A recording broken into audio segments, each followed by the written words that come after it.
Assalamualaikum warahmatullahi wabarakatuh. Alhamdulillahi rabbil alamin. Wabihi nasta'in ala umuri dunya waddin. Wassalatu wassalamu ala nabiyyina Muhammadin sallallahu alaihi wasallam wa ala alihi wa sahbihi ajma'in, amma ba'd. Hadirin wal hadirat, Bapak Ibu yang dirahmati oleh Allah, rasa syukur kehadirat Allah Subhanahu wa Ta'ala pada kesempatan siang hari ini kembali kita diberikan kesempatan untuk melanjutkan kajian Tafsir At-Tanwir, melanjutkan pembahasan yang sebelumnya, di mana pada kelompok ayat sebelumnya, ayat 23 sampai 24 berbicara tentang balasan bagi mereka yang ingkar, tidak mau ikut apa yang menjadi ketentuan ajaran Al-Quran. Maka pada ayat yang ke-25 kebalikannya, balasan bagi mereka yang yakin, bagi mereka yang percaya dan mengikuti ketentuan ajaran Al-Quran, mereka yang beriman dan beramal soleh. Allah Subhanahu wa Ta'ala menjanjikan surga yang digambarkan dalam ayat ini. Surga itu setidaknya ada 4 hal yang menjadi amsal atau perumpamaan, gambaran, yang nanti dalam tafsir At-Tanwir juga gambaran surga yang disajikan. Setidaknya kita sebagai manusia yang memiliki tugas tidak saja sebagai Abdullah tapi juga Khalifatullah, maka tentu gambaran-gambaran surga yang disajikan pada ayat ke-25 pada surah Al-Baqarah ini bisa relevan dalam realitas kehidupan kita. Bapak Ibu yang dirahmati oleh Allah, pada surah Al-Baqarah ayat 25 ini merupakan kelanjutan dari kelompok dalam tafsir At-Tanwir, dikelompokkan dari ayat yang ke-11 sampai ayat ke-29. Nah, khususnya dalam pembahasan di tafsir At-Tanwir, di bagian dan subbab yang kedua dibahas berkaitan dengan keharusan kita untuk yakin dan percaya kepada Allah. Allah Sang Pencipta, Allah lah yang Maha Pemelihara dan mengakhiri segalanya. Dan siapa yang ingkar dan tidak percaya, maka ada balasan neraka, sebagaimana di ayat 23 dan ayat 24. Nah, di ayat 25, mereka yang yakin, mereka yang percaya terhadap ketentuan ajaran Al-Quran dibalas ganjaran surga, yang mana Allah Subhanahu wa Ta'ala memberikan gambaran bahwa surga itu adalah setidaknya 4 gambaran. A'udzubillahi minasyaitonirrajim. Wa basyiril ladzina amanu wa 'amilus sholihat anna lahum jannatin tajri min tahtihal anhar kullama ruziqu minha min thamaratir rizqa qalu hadzal ladzi ruziqna min qabl wa utu bihi mutasyabiha wa lahum azwajum mutahharatun wa hum fiha khalidun. Dan sampaikanlah kabar gembira, al-busyra, kabar gembira kepada mereka yang beriman mereka yang yakin dan ikut pada ketentuan ajaran Al-Quran. Di dalam ayat ini spesifik mereka yang beriman dan beramal soleh. Amal soleh disebut soleh selama amal tersebut sejalan dengan prinsip-prinsip nilai ajaran Al-Quran. Dan sampaikanlah kabar gembira, berita gembira kepada mereka yang beriman dan berbuat baik, bahwa bagi mereka disediakan jannat, surga-surga yang di bawahnya mengalir sungai-sungai, yang di dalamnya mengalir sungai-sungai, tajri min tahtihal anhar. Setiap mereka diberi rizki buah-buahan dalam surga-surga itu, dan mereka mengatakan, inilah rizki yang pernah diberikan kepada kami dahulu ketika di dunia. Mereka diberi buah-buahan yang serupa, mirip seperti yang di dunia, yang nanti dalam penafsirannya meskipun mirip tapi rasanya berbeda. Itulah keistimewaan surga.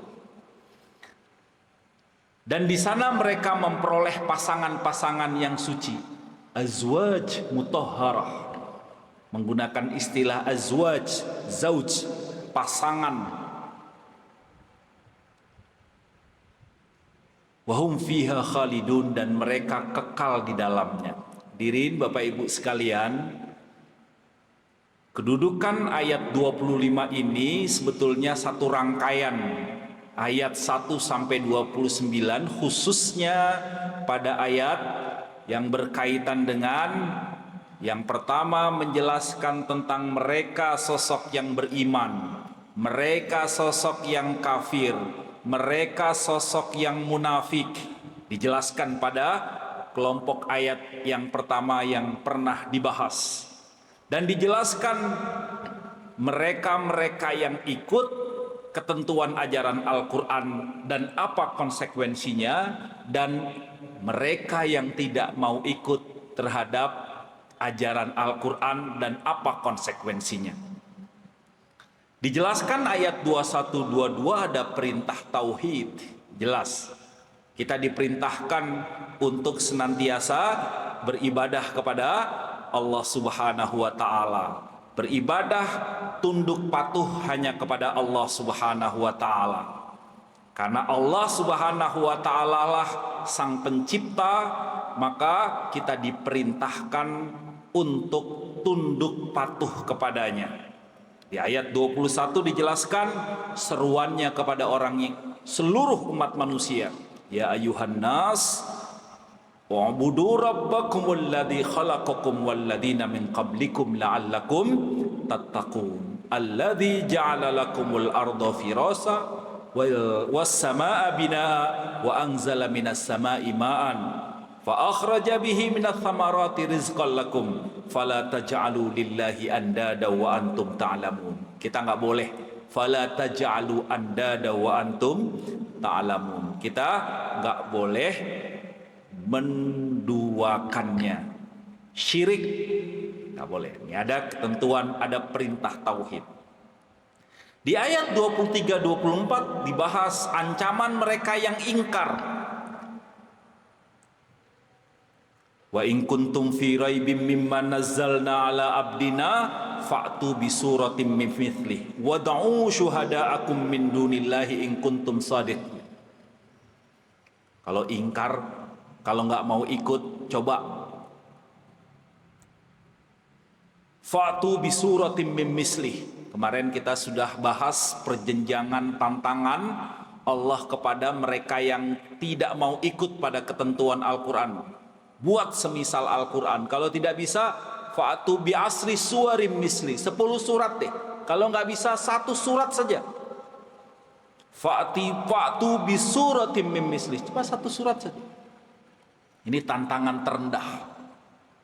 Tapi kalau masih ingkar, fa illam taf'alu wa lam taf'alu fattaqun naral lati waquduhan nas wal hijarah. Bahaya. Balasannya adalah neraka. Neraka waquduhan nasu wal hijarah, yang bahan bakarnya adalah manusia dan batu yang panas.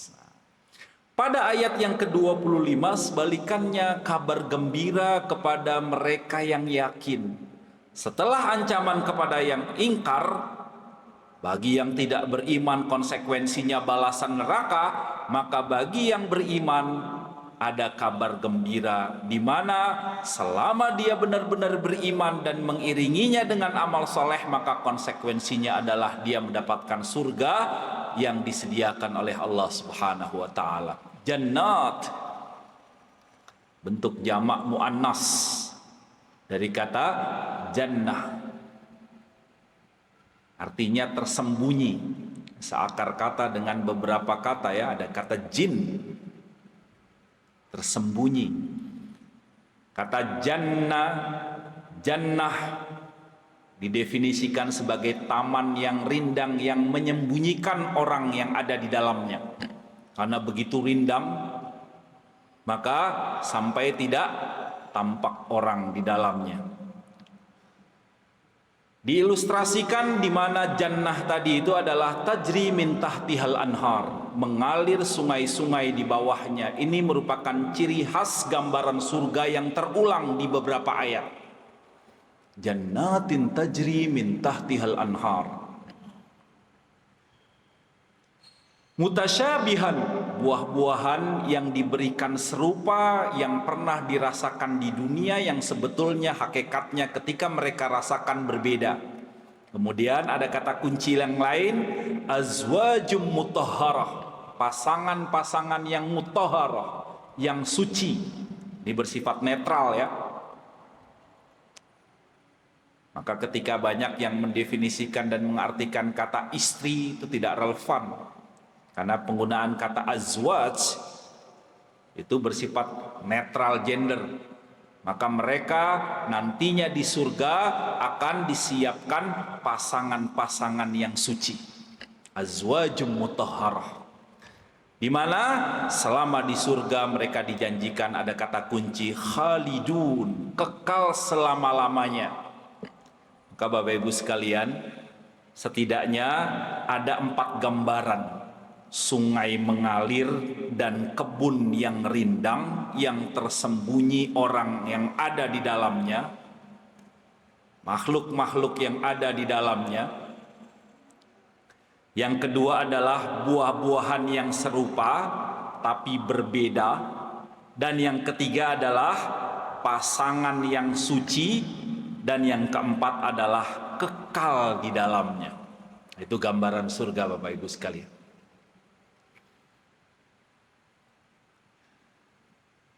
Tidak spesifik ditemukan dalam tafsir At-Tanwir, juga tidak disajikan karena memang tidak ada asbab khusus yang dikaitkan dalam turunnya ayat ini.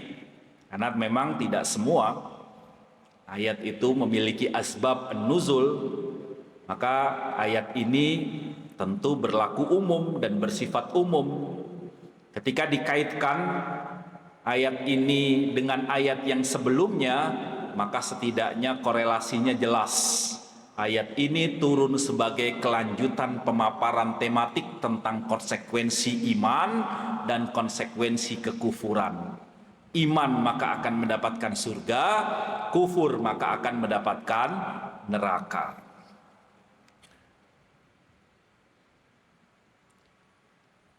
Maka fokus dalam tafsir At-Tanwir dikaitkan bahwa ayat ini relevan dari ayat 21 sampai 24, kemudian ditafsirkan di ayat 25.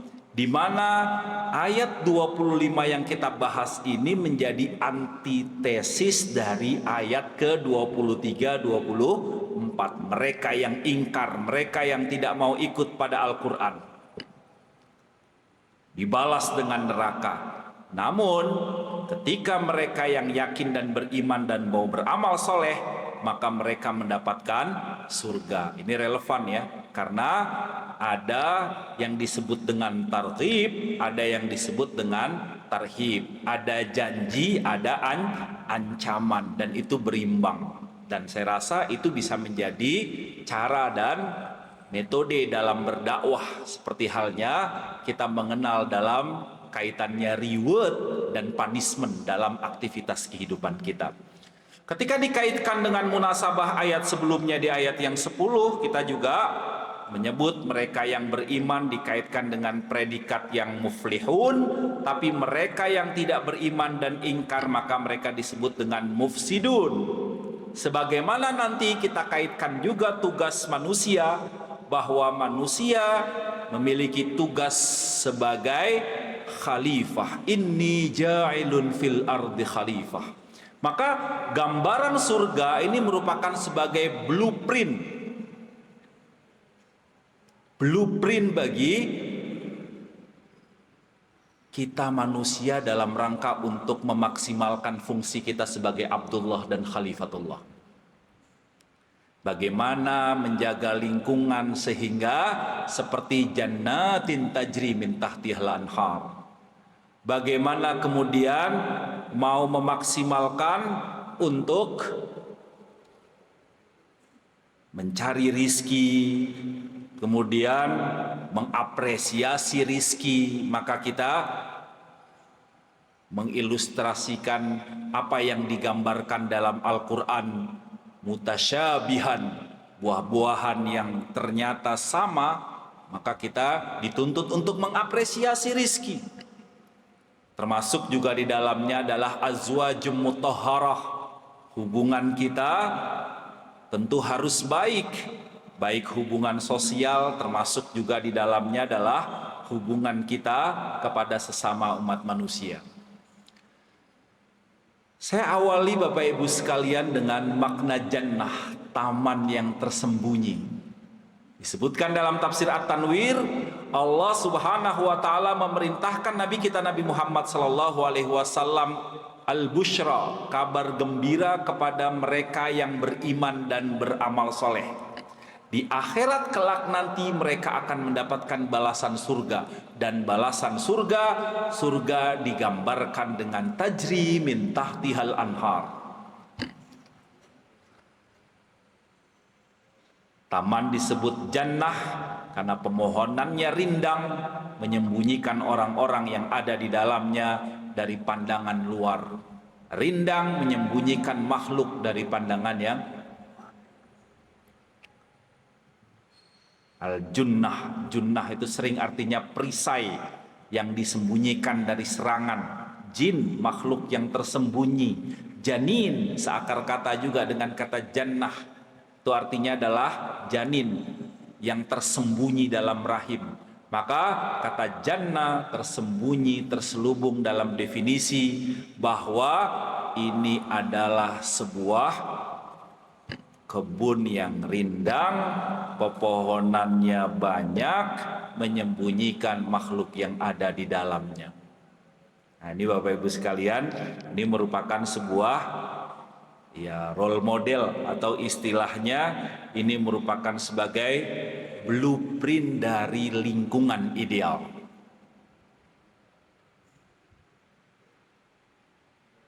Kalau kita kaitkan bahwa bagaimana jannatin tajri min tahtihal nahar, sungai mengalir dan kebun yang rindang, maka kita bisa kaitkan berkaitan dengan isu lingkungan hidup misalnya, di mana realitas kehidupan kita, bumi sedang menghadapi krisis iklim, pemanasan global, polusi air, penggundulan hutan dan lain sebagainya dan lain sebagainya. Maka ada tugas sebagai manusia. Di ayat 30 dijelaskan inni ja'ilun fil ardi khalifah.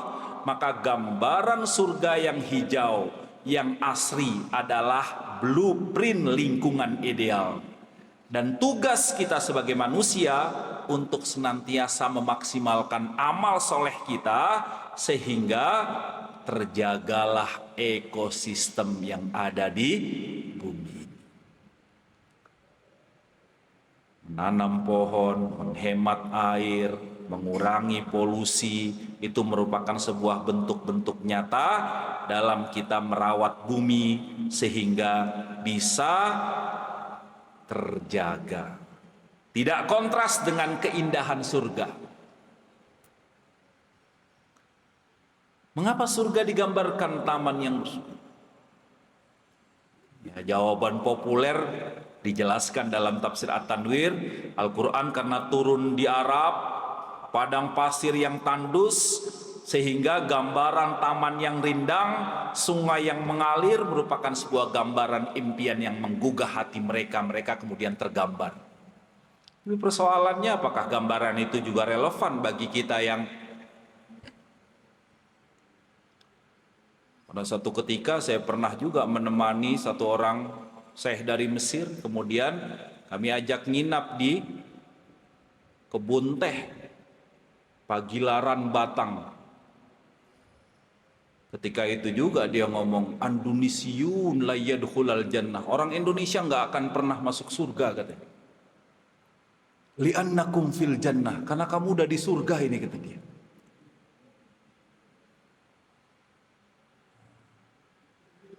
Tapi sebetulnya ya itu bisa menjadi sebuah jawaban. Tapi itulah amsalul Quran. Taman rindang, berair, mengalir adalah sebuah kenikmatan yang universal, menarik hati bangsa manapun, kapanpun, setiap orang. Sesederhana apapun latar belakangnya dapat membayangkan keindahan taman dari surga. Coba kita bandingkan ketika surga digambarkan dengan kenikmatan atau spesifik lokal yang tidak universal. Hal-hal yang bersifat modern misalnya, kuliner misalnya, tapi tentu tidak. Al-Quran memilih simbol yang dapat dipahami. Itulah salah satu kemukjizatan Al-Quran. Dalam kaidah tafsir sering menyebutnya dengan amsalul Quran. Digambarkan bahwa Al-Quran menggambarkan surga sehingga mampu dan bisa terjangkau oleh seluruh umat manusia, bahwa Al-Quran merupakan visualisasinya jelas. Di sana digambarkan buah-buahan yang serupa tapi berbeda. Kadangkala ini menjadi tantangan. Buah yang mutasyabih, saat penduduk surga diberi aneka buah, mereka mengira buah itu sama dengan buah yang mereka makan di dunia itu. Tapi Allah Subhanahu wa taala menegaskan hanya mutasyabih. Mutasyabih serupa tapi enggak sama. Ini bukti dijelaskan dalam tafsir At-Tanwir bahwa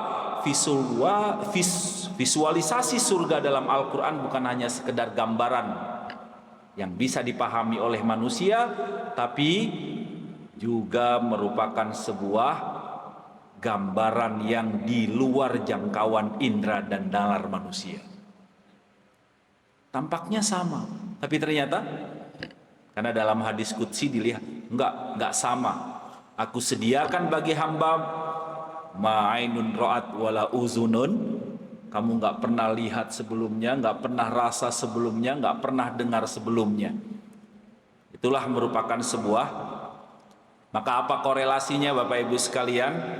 Ya tentu ayat ini menyebutkan buah yang mirip dengan di dunia agar penghuninya merasa akrab, relevan, itu sama. Tapi ternyata kemudian memiliki makna yang berbeda. Dari simbol surga ini kepada tugas kita sebagai khalifah. Lihat sifat surga, indah, hijau, rindang, teduh, menyejukkan. Maka ada perintah implisit, orang-orang yang beriman diperintahkan untuk menjadikan dunia ini seperti halnya gambaran surga. Inilah tugas kekhalifahan sebagai manusia, memakmurkan muka bumi sehingga mereka sebagaimana digambarkan oleh kelompok ayat yang pertama, yaitu mereka yang muflihun, pembuat, muslihun, muflihun, mereka yang menang, mereka yang baik, bukan mereka yang melakukan kerusakan. Maka ada hifzul bi'ah, Ada tantangan kita untuk menjaga lingkungan. Azwaj al-mutahharah, dan kekekalan di surga. Nah, ini pasangan yang suci. Al-mutahharah di sini menegaskan bahwa kesucian lahir dan batin pasangan tersebut di waktu kelak nanti.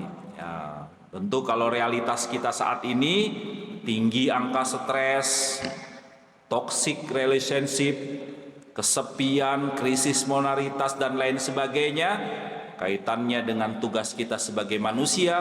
Pasangan yang suci tidak hanya fisik tetapi juga non fisik. Dalam arti di sini adalah suci dari aktivitas-aktivitas yang jelek, nggak egois, nggak bohong, nggak khianat. Di mana tugas manusia, ya kita senantiasa menjaga kesucian diri. Wahum fiha khalidun, dan mereka kekal di dalamnya. Nah, kekal dalam definisi di sini selama-lamanya, dan inilah yang membedakan kenikmatan surga dan kenikmatan di dunia. Nah, Bapak Ibu sekalian, setidaknya dari 4 gambaran itu kita sudah mengetahui gambaran surga jannatun tajri min tahtihal anhar.